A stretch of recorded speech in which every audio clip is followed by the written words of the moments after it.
കൃഷ്ണ ഗുരുവായൂരപ്പ ശരണം. ഗുരുവായൂരപ്പൻ്റെ ഉച്ചപൂജയും കളഭാലങ്കാരമൊക്കെ കഴിഞ്ഞു. നട തുറന്നു കേട്ടോ. അപ്പോൾ നമുക്ക് ഗുരുവായൂരപ്പനെ കാണാൻ പോണ്ടേ? എല്ലാവരും വരൂ. നമുക്ക് ഗുരുവായൂരപ്പൻ്റെ ചതുർബാഹുവായ വിഗ്രഹത്തിൽ ഏത് രൂപത്തിലാണ് ആ ഭഗവാൻ ആ കളഭാലങ്കാരത്തിൽ നിൽക്കുന്നത് അറിയാനായിട്ട് പോവാം.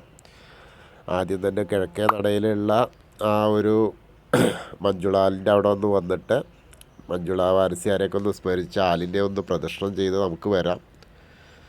അതിനുശേഷം നമ്മൾ അത്തിമര ഗണപതിയെ തൊഴാനായിട്ട് പോവാം. അവിടെയും തൊഴുത് നമ്മൾ കിഴക്കേ ഗോപുരം കടന്ന് അങ്ങനെ പോരുമ്പോൾ ആ കൊടിമരം കാണാം. കൊടിമരത്തിൻ്റെ മുന്നിലുള്ള വലിയ ബലിക്കല്ല് കാണാം. അതിൻ്റെ മുകളിലേക്ക് ഇങ്ങനെ നോക്കിയാൽ ആ ഗജരാജൻ കേശവൻ്റെ രണ്ട് കൊമ്പുകൾ കാണാം. അതിന് നടുക്കായിട്ട് ആ മഹാലക്ഷ്മി ദേവീനെയൊക്കെ കണ്ട് നമുക്കിങ്ങനെ ആ വാതിൽപ്പടി കയറാം. അങ്ങനെ കയറുമ്പോൾ നമ്മൾ ആ ഇടത്തെ സൈഡിലുള്ള ആ മേൽപ്പത്തൂരിൻ്റെ പീഠമൊന്ന് നോക്കാം. അതുപോലെ വലത്തെ സൈഡിലുള്ള ആദ്യത്തെ തൂണ് നോക്കിയിട്ട് നരസിംഹാവതാരത്തെ ഒന്ന് മനസ്സിൽ വിചാരിക്കാം. അതിനുശേഷം നമ്മളിങ്ങനെ ഭഗവാന്റെ ശ്രീലകത്തേക്ക് ഇങ്ങനെ നോക്കുകയാണ്. അപ്പോൾ ആ തിളക്കം ഇങ്ങനെ കാണുകയാണ്. ആ സ്വർണ്ണ നെയ്യ് ഒഴിച്ച് കത്തുന്ന ആ തിളക്കം ഇങ്ങനെ കാണുക. അങ്ങനെ കണ്ടു നോക്കുമ്പോൾ താഴത്തേക്ക് ഇങ്ങനെ നോക്കിയാൽ ഭഗവാന്റെ രണ്ട് തൃപ്പാദങ്ങൾ കാണാനുണ്ട്, കാൽവളകൾ കാണാനുണ്ട്. അങ്ങനെ കാലിങ്ങനെ പിടച്ച് വെച്ചിട്ടുണ്ട് കേട്ടോ. അങ്ങനെ കാല് പിടച്ച് വെച്ച് ആ ചുവന്ന പട്ടുകോണൊക്കെ കൊടുത്തിങ്ങനെ നല്ലൊരു ഉണ്ണിയാണ് അങ്ങനെ നിൽക്കണു.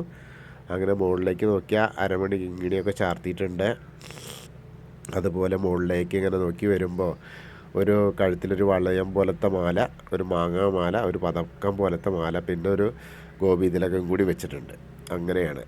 അങ്ങനെ മുകളിലെ രണ്ട് കൈവളകൾ കാണാനുണ്ട്, തോൾവളകൾ കാണാനുണ്ട്.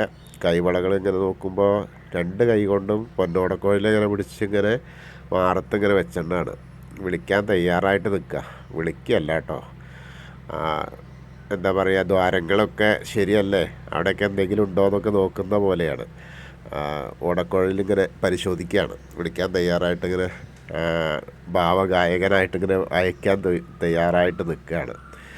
അങ്ങനെ മുകളിലേക്ക് ഇങ്ങനെ നോക്കിയാൽ സ്വർണ്ണ ഗോപി തിലകം വെച്ചിട്ടുണ്ട്, കാതിൽ ചെവിപ്പൂക്കൾ വെച്ചിട്ടുണ്ട്. പിന്നെ മുകളിലേക്ക് ഇങ്ങനെ നോക്കുമ്പോൾ തിരുമുടിമാല പീലി കെട്ടിയിട്ടുണ്ട്. പീലി ഇങ്ങനെ നല്ല കളഭം കൊണ്ട് ചാർത്തിയിട്ടുണ്ട്. അതിന് രണ്ട് തിരുമുടിമാലകളുണ്ട്, തെച്ചിയും തുളസിയും വെളുത്ത പൂവായിട്ടുള്ള അതേപോലെ തന്നെ. പിന്നെ വലിയ ഉണ്ടമാലകളാണ്. ഉണ്ടമാലയും വലിയ നല്ല തിക്കായിട്ടുള്ള ഉണ്ടമാലയാണ്. അതും എങ്ങനെയാണെന്ന് വെച്ചാൽ തുളസി വെളുത്ത പൂവും തെച്ചിയായിട്ട് തന്നെയാണ്. അപ്പോൾ അങ്ങനെ ആ ഒരു കാഴ്ചയാണ് കാണാനുള്ളത്. ഭഗവാന്റെ ശ്രീലകത്തേക്ക് ഇങ്ങനെ നോക്കിയാൽ നമുക്ക് കാണുന്ന ആ ഒരു കാഴ്ച എന്ത് മനോഹരമായിട്ടാണ് ആ ഉണ്ണി നിൽക്കണമെന്ന് അറിയോ. എല്ലാ ഭക്തരെയും കാണാൻ വേണ്ടിയിട്ട് കാത്തു നിൽക്കുകയാണ്. എല്ലാവർക്കും അനുഗ്രഹം നൽകാനായിട്ടേ എല്ലാവരുടെയും വിഷമങ്ങൾ അവിടെ ആ തിരുനടയിൽ വന്നിട്ട് അങ്ങോട്ട് പറഞ്ഞാൽ എല്ലാറ്റിനും ശാശ്വത പരിഹാരം ഉണ്ടാക്കി തരുന്ന ആ ഒരു കാഴ്ചയാണ് കാണുന്നത്. വളരെ മനോഹരമായിട്ടാണ് ആ കാഴ്ച. അങ്ങനെ കണ്ട എന്താ ഒരു സുന്ദരമായ ദൃശ്യമാണ് ആ ഉണ്ണിക്കണ്ണനെ അങ്ങനെ കാണുമ്പോൾ. എന്തൊരു രസമാണെന്ന് അറിയാം. നമുക്കിങ്ങനെ വാരി എടുക്കാൻ തോന്നും. അങ്ങനത്തെ ഉണ്ണിയാണ്. നല്ലൊരു കുസൃതി നിറഞ്ഞൊരു ഉണ്ണി. എന്നാലും കുറച്ച് പക്വതയൊക്കെ വന്ന മാതിരിയാണ് ആ ഓടക്കുഴലിൻ്റെ ദ്വാരങ്ങളൊക്കെ നോക്കുകയാണ്. എന്തൊക്കെയാണ് ഇനിയിപ്പോൾ വിളിക്കണ്ടേ, എല്ലാ പശുക്കിടാക്കൾക്കും ഒക്കെ വിളിച്ച് കാണിക്കട്ടെ. ആ നാദബ്രഹ്മത്തിലിങ്ങനെ അലിഞ്ഞു ചേരണ്ടേ, അതിന് വേണ്ടിയിട്ടുള്ള ആ ഒരു കാഴ്ചയാണ്. അപ്പോൾ എല്ലാവരും ഭഗവാന്റെ ശ്രീലകത്തേക്ക് നോക്കിയിട്ട് ആ സോപാനപ്പടിയിൽ നിന്ന് തൊഴുകയാണെന്ന് അങ്ങനെ വിചാരിക്കുക. മനസ്സുകൊണ്ട് എല്ലാവരുടെയും മനസ്സുകൾ വരട്ടെ. അപ്പോൾ നമ്മൾ ആ ഗുരുവായൂരപ്പൻ്റെ ശ്രീലകത്തേക്ക് ഇങ്ങനെ നോക്കി തൊഴുകയാണ്. അങ്ങനെ തൊഴുത് പ്രാർത്ഥിച്ചോളൂ കേട്ടോ. നാരായണ നാരായണ നാരായണ എന്ന് പ്രാർത്ഥിക്കുക. അങ്ങനെ പ്രാർത്ഥിച്ചാൽ അവിടെ എത്തും. നമ്മുടെ മനസ്സൊക്കെ എത്തിയാൽ മതി. മനസ്സ് തന്നെയാണ് എത്തേണ്ടത്. ശരീരം എത്തിയില്ലെങ്കിലും മനസ്സെത്തിയാൽ മതി. അങ്ങനെ അവിടുന്ന് പ്രാർത്ഥനയൊക്കെ കേട്ട് നമ്മൾ അവിടുന്ന് ഇങ്ങനെ ഇറങ്ങാം. സോപാനപ്പടിയിൽ നിന്ന് ഇറങ്ങിയിട്ട് അപ്പോൾ നമ്മുടെ വീഡിയോ ഒക്കെ ഒന്ന് ഷെയർ ചെയ്യാം കേട്ടോ. എല്ലാവർക്കും ആ കണ്ണൻ്റെ അനുഗ്രഹം എത്തട്ടെ. ഷെയർ ചെയ്യാത്ത ആളുകളൊക്കെ ഒന്ന് ഷെയർ ചെയ്യുക. സബ്സ്ക്രൈബ് ചെയ്യാത്ത ആളുകളൊക്കെ സബ്സ്ക്രൈബ് ചെയ്യുക. അങ്ങനെ നമ്മൾ ആ സോപാനപ്പടിയിൽ നിന്ന് ഇറങ്ങിയിട്ട് നേരെ മികോണിലുള്ള ബലിക്കല്ല് നോക്കിയിട്ട് തൊഴാം. തിടപ്പള്ളി നോക്കിയിട്ടും തൊഴുത് നമ്മളിങ്ങനെ തിരിഞ്ഞ് വരുമ്പോൾ ആ ഒരു കോണിലുള്ള ആലിലക്കണ്ണനെ കണ്ട് തൊഴാം. പിന്നെ സപ്തമാതാക്കളെ കണ്ട് തൊഴുത് വിഘ്നേശ്വരൻ്റെ അടുത്തേക്ക് വരിക. വിഘ്നേശ്വരൻ്റെ അടുത്ത് വന്നിട്ട് വിഘ്നേശ്വരനെ കാണുമ്പോൾ എന്താ കാഴ്ച, അവിടെയും നല്ല രസമായിട്ട് കാഴ്ചയാണ് കേട്ടോ. ധാരാളം പൂക്കൾ കാണാനുണ്ട്, എപ്പോഴും പൂക്കൾ അർച്ചന ധാരാളം ഉണ്ട് അവിടെ. പിന്നെ ഇങ്ങനെ നോക്കുമ്പോൾ മുഖത്തൊക്കെ ആ ചന്ദനം കൊണ്ട് ഇങ്ങനെ ചാർത്തിയിട്ടുണ്ട്, ചന്ദനവും കളമ്പൊക്കെ ആയിട്ട് നല്ല രസമായിട്ടാണ്, മുഖമൊക്കെ നല്ല രസമായിട്ട് കാണാനുണ്ട്. തുമ്പിക്കൈയൊക്കെ കൊമ്പൊക്കെ ഇങ്ങനെ വളരെ മനോഹരമായിട്ട് ചാർത്തിയിട്ടുണ്ട്. അതിൻ്റെ മുകളിലൊരു പട്ടൊക്കെ ഇങ്ങനെ കൊടുത്തിട്ടുണ്ട്, ഷാള് പോലെ ഇട്ടിട്ടുണ്ട്. അങ്ങനെ നല്ല രസമായിട്ടാണ്. പിന്നെ ധാരാളം മാലകൾ വേറെ ഉണ്ട്, കിരീടം വെച്ചിട്ടുണ്ട് ഗണപതി. അങ്ങനെ നല്ല കാഴ്ചയാണ്. അപ്പോൾ എല്ലാവരും ആ ഗണേശനെ പ്രാർത്ഥിച്ചോളൂ കേട്ടോ. ഏകദന്തം മഹാകായം തപ്തകാഞ്ചന സന്നിഭം ലംബോദരം വിശാലാക്ഷം വന്ദേഹം ഗണനായകം. അങ്ങനെ ഗണേശനെ കണ്ട് തൊഴുത് സരസ്വതി അറയിലേക്ക് നോക്കുക. സരസ്വതി അറയിൽ ആ ഫോട്ടോ ഉണ്ട്, വിളക്ക് ഇങ്ങനെ കത്തണം. സരസ്വതി ദേവിക്ക് ഒരു വെളുത്ത പൂവും തുളസിയായിട്ടുള്ള മാലയാണ്, 2 മാല അങ്ങനെ ചാർത്തിയിട്ടുണ്ട്. സരസ്വതി ദേവീനെ തൊഴുതോളൂ കേട്ടോ. സരസ്വതി നമസ്തുഭ്യം വരദേ കാമരൂപിണി വിദ്യാരംഭം കരിഷ്യാമി സിദ്ധിർഭവതു മേ സദാ. അങ്ങനെ സരസ്വതി ദേവീനെ കണ്ട് തൊഴുത് നമ്മൾ ആ കോർണർ കൂടെ അങ്ങനെ വരുമ്പോൾ ചെറിയ ഗണേശനെ കാണാം. മത്സ്യം, കൂർമ്മു, വരാഹം, നരസിംഹം വരെയുള്ള രൂപങ്ങളൊക്കെ കണ്ട് തൊഴുത് മേൽശാന്തിന് അവിടുന്ന് അർച്ചന പ്രസാദമൊക്കെ വാങ്ങാം. ഇന്നത്തെ ഉച്ചപൂജയും കളഭാലങ്കാരമൊക്കെ ഉണ്ടായിരുന്നത് മേൽശാന്തി തന്നെയാണ്. കവപ്രമാരാത്ത് അച്യുതൻ നമ്പൂതിരിപ്പാടാണ്.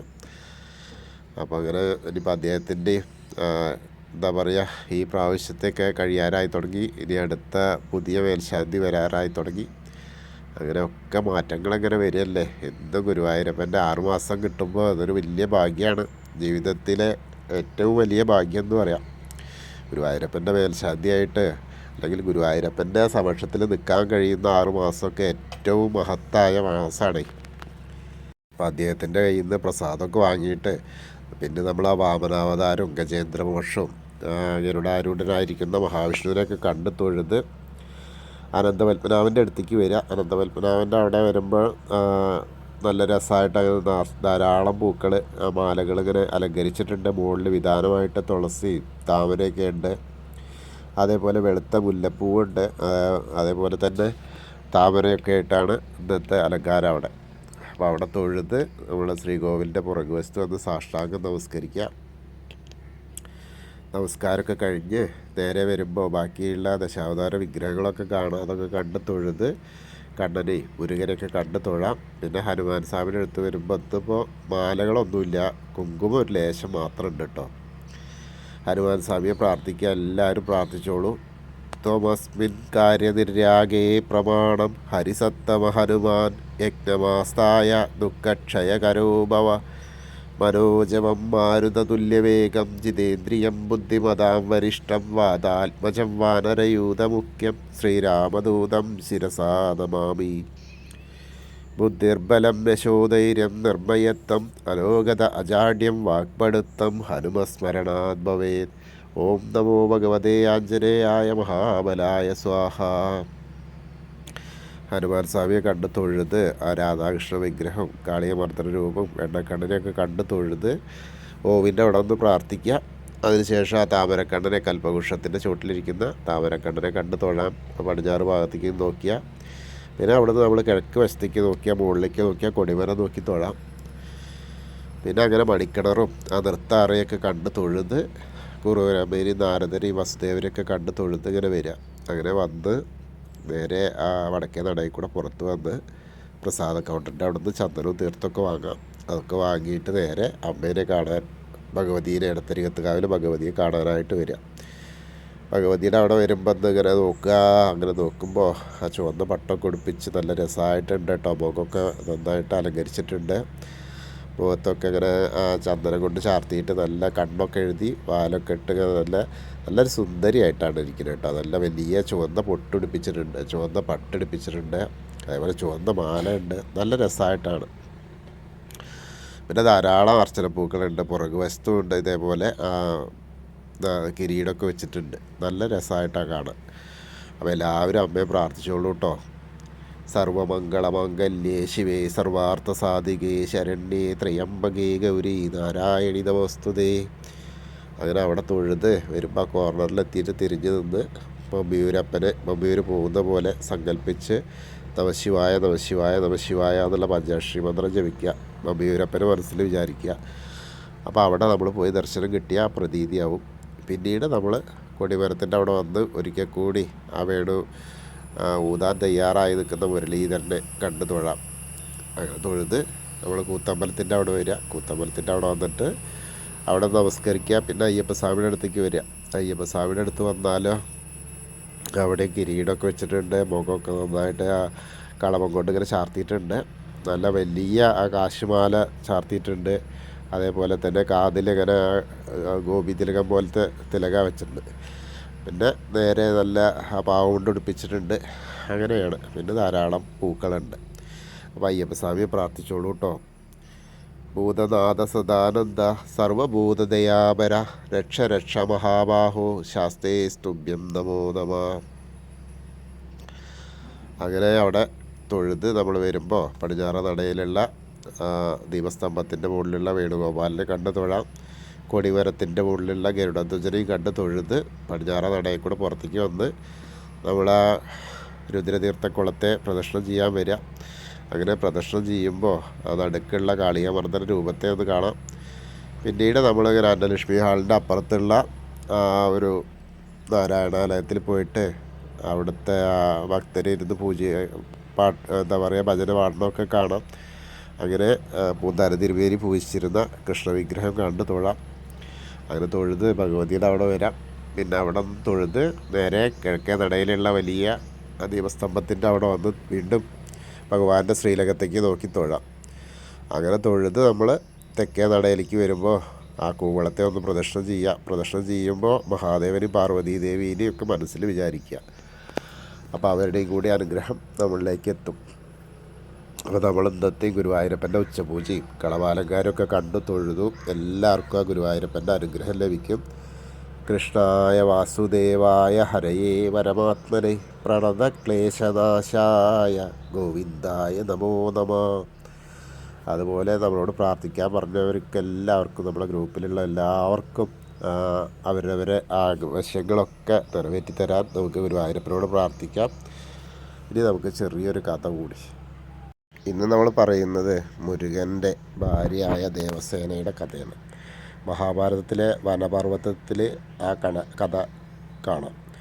ഒരിക്കൽ ഇന്ദ്രൻ അസുരന്മാരാൽ പരാജയപ്പെട്ടിട്ട് വനവാസത്തിന് പോയി. ആ ഒരു ദിവസം വനവാസത്തിൽ ഇങ്ങനെ ഇരിക്കുന്ന സമയത്ത് നഷ്ടപ്പെട്ട പ്രതാപം വീണ്ടെടുക്കാനുള്ള വഴികളെക്കുറിച്ച് ഇങ്ങനെ ആലോചിച്ച് നടക്കുകയാണ്. എന്താ ചെയ്യേണ്ടത്? കാരണം ഇപ്പോൾ അധികാരമില്ലാതെ ജീവിക്കാൻ പറ്റില്ല. അപ്പോൾ ആ ഒരു ഇതിങ്ങനെ നോക്കുമ്പോൾ ഒരു സ്ത്രീയുടെ കരച്ചിൽ കേട്ടു. സഹായം അഭ്യർത്ഥിച്ചുകൊണ്ട് സ്ത്രീ ഇങ്ങനെ കരയാണ്.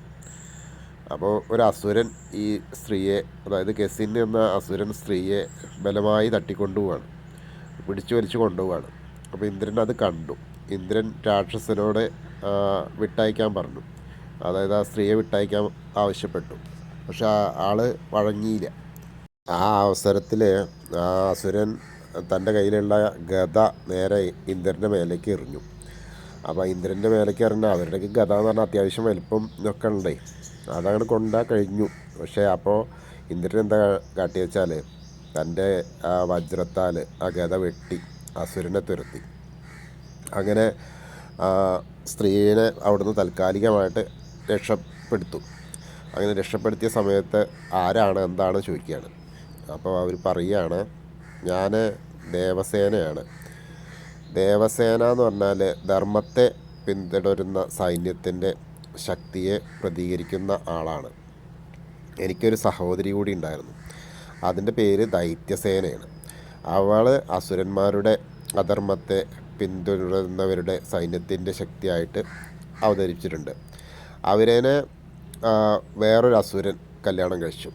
അപ്പോൾ തന്നെ കല്യാണം കഴിക്കാൻ വേണ്ടിയിട്ടാണ് ഈ ഗസിൻ എന്ന അസുരൻ പിന്തുടരുന്നത് എന്നാണ് പറഞ്ഞത്. അപ്പോൾ ദേവസേനയ്ക്ക് അതിന് നിർവാഹമില്ല. സേനയ്ക്കാണെങ്കിലോ അത് തീരെ ഇഷ്ടമല്ല ഇനി. അപ്പോൾ ഇഷ്ടമില്ലാത്തൊരു അവസരത്തിൽ ഗസിൻ എന്ന അസുരൻ തട്ടിക്കൊണ്ടു പോവുകയാണ്. എങ്ങനെയെങ്കിലും പണ്ടൊക്കെ അങ്ങനെയാണല്ലോ, ഒക്കെ തട്ടിക്കൊണ്ടു പോവുക ചെയ്യുക. അപ്പോൾ കല്യാണം കഴിപ്പിക്കാൻ വേണ്ടിയിട്ട്, ആ വേളി കഴിക്കാൻ വേണ്ടിയിട്ട് തയ്യാറായിട്ടിങ്ങനെ ഇയാൾ നടക്കുക. പക്ഷേ ദേവസേനയ്ക്ക് ഇഷ്ടമല്ല. അങ്ങനെ കൊണ്ടുപോകുന്ന ആ കാഴ്ചയാണ് കണ്ടത് ഇന്ദ്രനെ. അപ്പോൾ ഇന്ദ്രൻ രക്ഷിച്ചു. രക്ഷിച്ചപ്പോൾ ഇനി എന്താ പറയണത് വെച്ചാൽ, എനിക്ക് ധർമ്മത്തെ മാത്രം പരിപാലിച്ചു കൊണ്ടിരിക്കുന്ന ഒരാളെ, ആ ആളുടെ ഭർത്താവായിട്ട് ജീവിക്കാനാണ് താല്പര്യം എന്നാണ്. അങ്ങനെ ചെല്ലുമ്പോൾ എന്നാൽ ശരി നമുക്ക് പോകാമെന്ന് പറഞ്ഞിട്ട് ബ്രഹ്മദേവൻ്റെ അടുത്ത് ചെല്ലുകയാണ്. ബ്രഹ്മദേവൻ്റെ അടുത്ത് ചെല്ലിട്ട് ഈ കാര്യങ്ങളൊക്കെ പറഞ്ഞപ്പോഴാണ് ബ്രഹ്മദേവൻ പറയുന്നത്, നമ്മുടെ മുരുകൻ്റെ ജനനത്തിനുള്ള സമയമായി, നിനക്ക് നല്ലൊരു ഭർത്താവായിട്ട് ഒരു നമ്മുടെ ദേവാംശമുള്ള ദേവസൈന്യാധിപനായ മുരുക ഭഗവാൻ അങ്ങനെ ജന്മമെടുക്കുമെന്നും അവിടെ നിങ്ങൾക്ക് രണ്ടാൾക്കും ഭാര്യാഭർത്താക്കന്മാരായിട്ട് ജീവിക്കാമെന്നൊക്കെ പറയാം. അങ്ങനെ അനുഗ്രഹം കൊടുക്കുകയാണ്. അങ്ങനെയാണ് ദേവസേനയുടെ കല്യാണവും കാര്യങ്ങളൊക്കെ ഉണ്ടായത്. അപ്പോൾ എല്ലാവർക്കും ഗുരുവായൂരപ്പൻ്റെയും അതേപോലെ മുരുകൻ്റെയൊക്കെ അനുഗ്രഹം എല്ലാവർക്കും എത്തട്ടെ. കൃഷ്ണ ഗുരുവായൂരപ്പാ ശരണം.